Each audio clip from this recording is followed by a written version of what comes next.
Senhor presidente da mesa, senador Gladys Cameli, lá das cabeceiras do Rio Amazonas, assim como nós temos o senador Delmário, não é? Que também é lá de cima, né? E a minha recomendação, senadoras, é que vocês cuidem direitinho da água, porque nós estamos embaixo e nós dependemos dela para beber. Não é certo, senador Randolfo?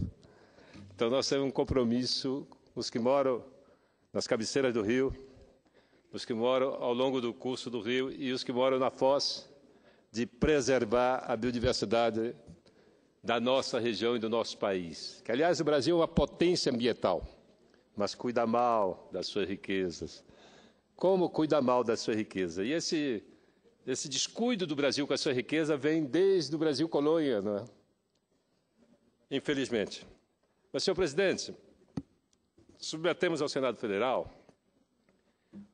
o presente projeto de lei que regulamenta vários dispositivos da Convenção sobre Diversidade Biológica e dispõe sobre a proteção e acesso do patrimônio genético e do conhecimento tradicional associado e sobre a repartição de benefícios para a conservação e uso sustentável da biodiversidade e da outras providências. O projeto foi apresentado à mesa e solicito a Vossa Excelência, solicito à Secretaria da mesa que proceda a leitura para que se possa iniciar imediatamente a tramitação. Na Conferência do Clima de 92, da Rio 92, a Convenção sobre Diversidade Biológica foi adotada. Compreendo que o setor biotecnológico se tornaria um dos mais dinâmicos da economia e, portanto, estaria entre os setores econômicos e produtivos de maior rentabilidade. Essa era o que nós imaginávamos lá atrás na Conferência para o Desenvolvimento e Meio Ambiente, conhecida como Rio 92. Diante desse cenário, se destacou a necessidade de proteção aos direitos e conhecimentos tradicionais associado ao desenvolvimento de mercadorias e produtos a partir da utilização de recursos genéticos da biodiversidade associados ao conhecimento tradicionais. A preocupação é que a indústria farmacêutica, a indústria de cosmético tenha acesso a esses recursos, mas que os detentores desse conhecimento tenham uma retribuição por isso. Porque imagine, senhor presidente, o que é que significa, o quanto se investe em pesquisa para se chegar a um produto, e muitas das vezes o conhecimento tradicional ele já usa isso, não é, há séculos. Portanto, é fundamental que a gente, então, retribua esse conhecimento. Por esse motivo, os países em desenvolvimento travaram duras batalhas no campo das negociações internacionais com o objetivo de garantir a nacionalização dos recursos genéticos, assegurando o pagamento de royalties pelos países usuários desses recursos. A importância dos conhecimentos tradicionais associados reside no fato de que esses conhecimentos se constituem como espécie de atalho científico e tecnológico. O conhecimento ajuda, não precisa você ficar ali investindo anos a fio com pesquisas infindáveis para chegar a um conhecimento que já existe lá nas comunidades indígenas. Eu poderia falar aqui da etnia Palicu, que habita a fronteira do Amapá com a Guiana Francesa. Eles usam, senhor presidente, uma formiga para poder combater as verrugas. Essa formiga, eles têm lá uma técnica que pica as verrugas e elas se dissolvem. Imaginem quanto seria investido em pesquisa para se chegar a esse resultado. Então, é justo que se retribua esse conhecimento.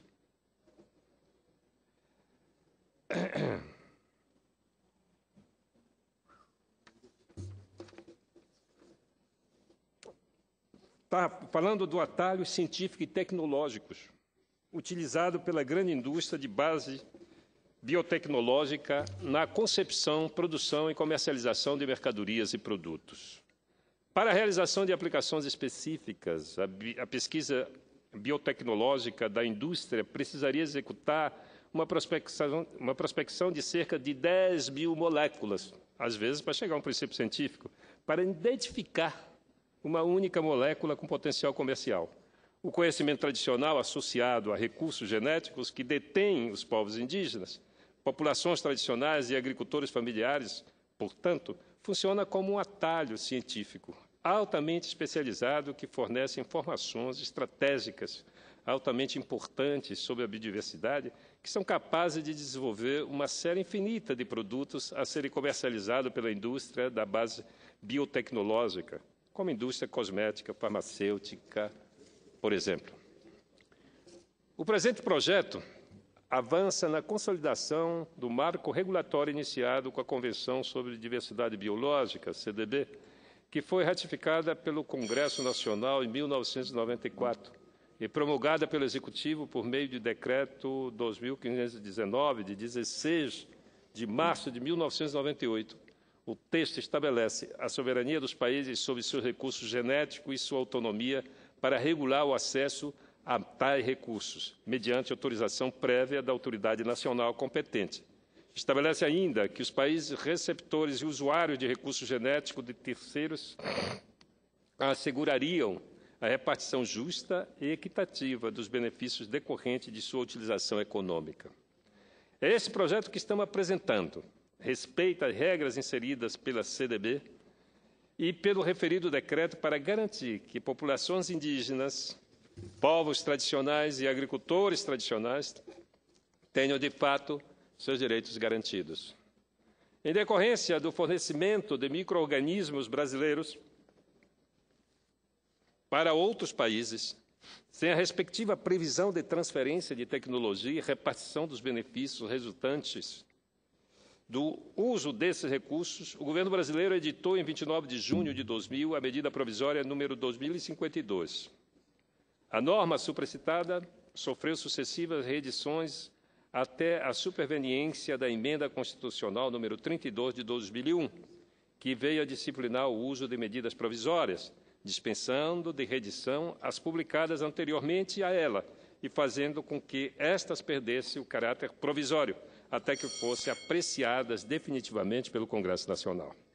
Por essa razão, a medida provisória número 2186 de 2001 constituiu-se hoje no marco legal que rege o acesso e a remessa de componentes do patrimônio genético nacional, o conhecimento tradicional associado e a repartição justa e equitativa dos benefícios decorrentes da utilização comercial dos recursos genéticos.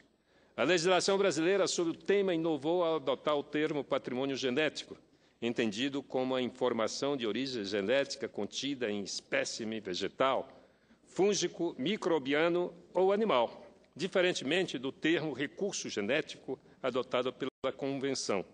Partiu-se do princípio de que a informação proveniente do recurso genético deveria ser protegida, pois, uma vez extraída, poderia ser livremente distribuída, principalmente com o advento das novas tecnologias de informação e comunicação.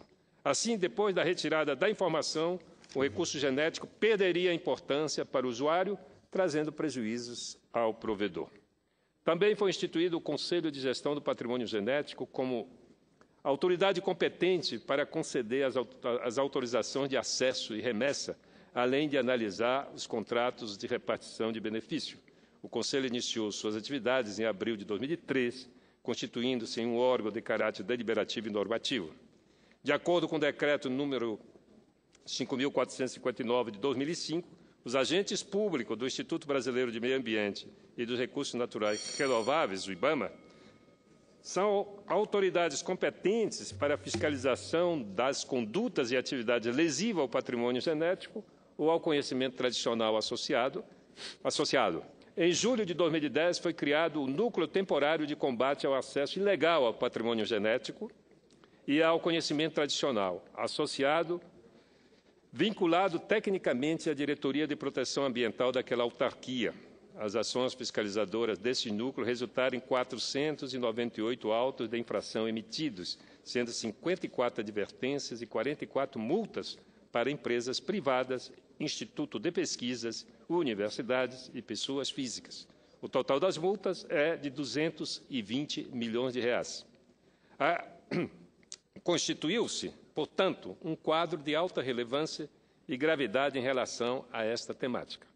Contudo, o Poder Executivo Federal entende que a experiência de 12 anos dessa legislação demonstra que ela deve ser revista e ajustada sob o argumento de que a legislação tem se mostrado pouco efetiva em função de um conjunto de restrições sobre o acesso e, por sua vez, vem resultando em um regime insatisfatório para a repartição de benefícios decorrentes do uso desse patrimônio ambiental e social.